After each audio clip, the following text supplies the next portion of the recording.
Dare to keep your kids off drugs.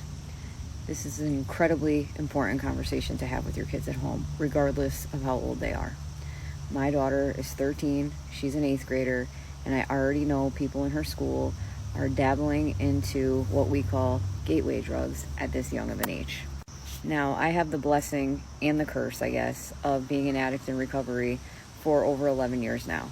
So I have had an open line of communication with my daughter about the dangers associated with peer pressure and trying things just once, even if you think they're harmless. Much of my daughter's life, I was a single parent. Her biological father is also an addict who is incarcerated and probably will be until she is an adult, and she hasn't seen him in many, many years. So as a single mother most of her life and as an addict trying to stay clean, my daughter has been to quite a few meetings with me over the years. When she was little, I used to just tell her I'm going to get my medicine, and she didn't ask any more questions.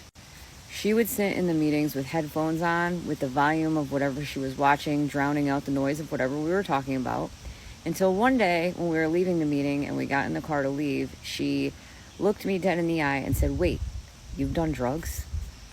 She had started to get curious about why we were there, so turned the volume down, and it started the open line of communication that we have kept this entire time. She doesn't know the extent of what I've gone through, but she does know that when I started using many, many, many years ago, I had no idea that it was going to turn out to be what it was and, quite frankly, destroy my life and my family's life for that time being. Not all addicts have the luxury of getting clean. Some addicts stay using and some addicts die. So I have spent the last many, many years educating my daughter on how to make good choices that won't destroy her life. D.A.R.E is an awesome program with an awesome message, but I will tell you that I sat in D.A.R.E classes and years later still turned out to be an addict.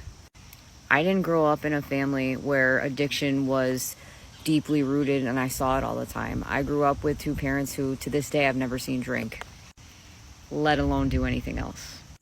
Addiction doesn't discriminate. It affects all families. So please talk to your kids, educate them, love them, explain to them what the consequences of peer pressure and that just one time let me try it can be. I can't promise you that that conversation will help, but what I can promise you is that it doesn't hurt to try. In the darkness of addiction, love is light.